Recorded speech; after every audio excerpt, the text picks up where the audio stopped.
This set of images were taken in Namibia just before lockdown this year. Namibia shares a border with Zambia and Angola to the north, and South Africa and Botswana to the south. The country is 3.5 times larger than Great Britain, and it has a population of 2.6 million. And that makes it one of the least densely populated countries in the world. And the photographs that I've taken are in a district called Soussusvlei. The first image is the largest sand dune in the world. It was taken at sunrise. The deep color of the sand was created by a combination of the red rising sun and the iron oxide of the sand. The next image was taken in Deadvlei, or Death Marsh. And this is a salt clay pan, and it was formed when climate changed and drought hit the area. Now the sand dunes encroached on the pan and blocked the river that watered the trees. As a result, they died. The next image was taken from the top of a sand dune with a 200mm lens. And the heat haze gave an ethereal atmosphere to this shot as I photographed across the Namibian desert.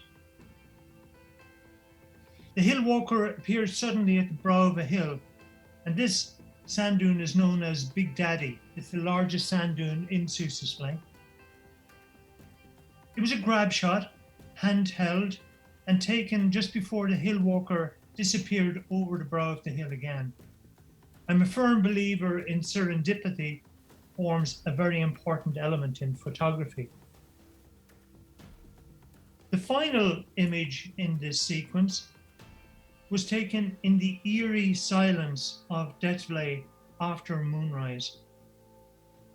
I used a wide-angle 24mm lens mounted on a tripod to capture this scene. Now, it was a very physically very challenging image to create because of the remote location and the intense heat. Under these conditions, it was particularly challenging. So the title of this panel is Welcome to my miniature mountain life.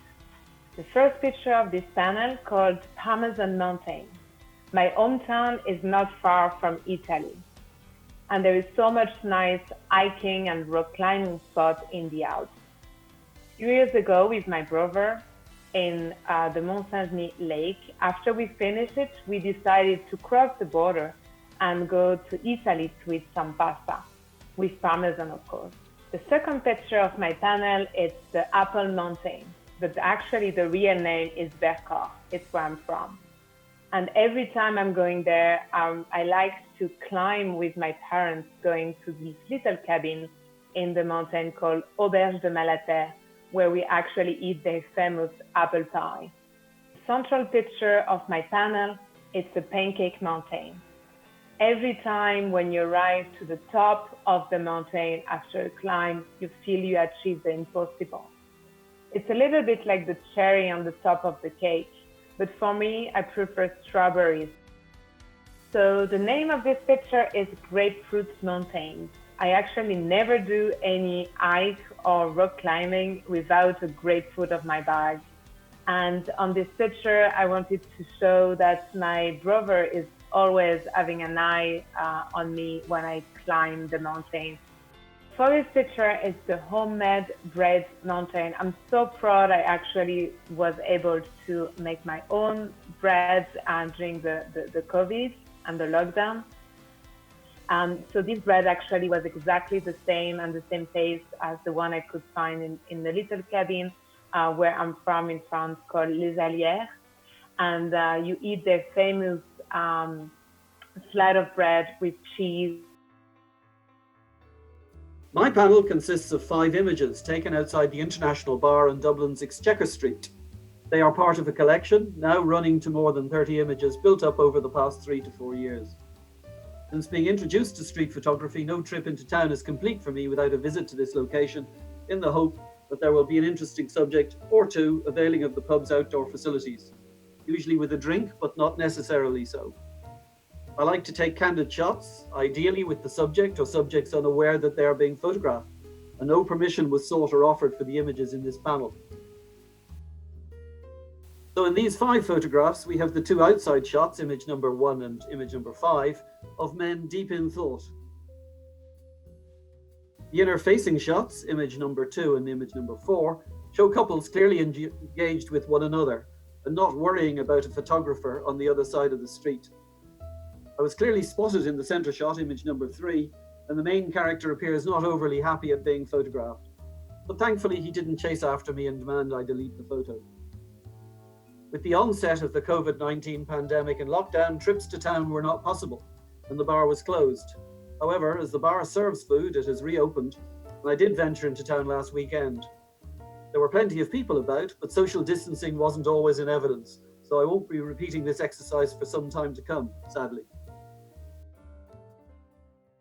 The whole concept of this panel was, I titled it Freedom Walk. After our lockdown was my first walk into the city. I decided I'd take my infrared camera, Fuji that I'd converted, and go for a walk and see what town was like at lockdown. And the whole idea of this image is to show how people were keeping their distance and how few people there are about.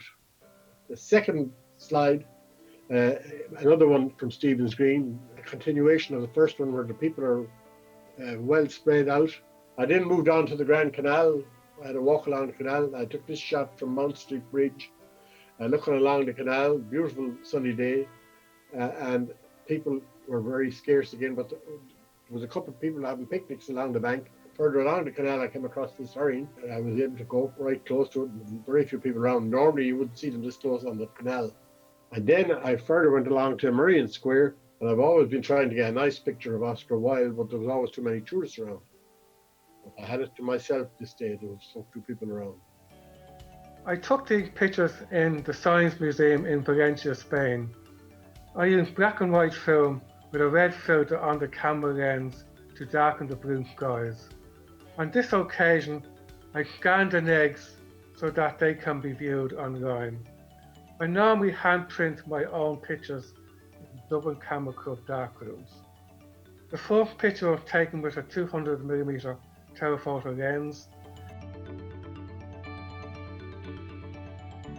Number 2 with a 70mm lens.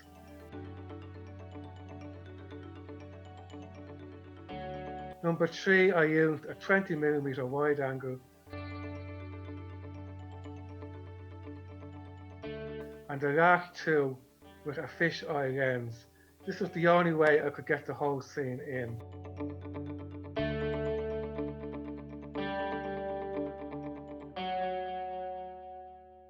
This is a series of 5 macro images of oil on water called Oil Slick. My idea was to create a panel of colourful, tonal macro images, each unique in its own right. I enjoyed setting up the stage for the shoot, bringing together silk materials, glitter paper, sewing fabric, etc., to achieve the result. It's interesting to see the various shapes and tones that can be created, and it was an ideal project during lockdown. The oil moves fairly rapidly, so each image will be distinctive, and the rest is down to imagination.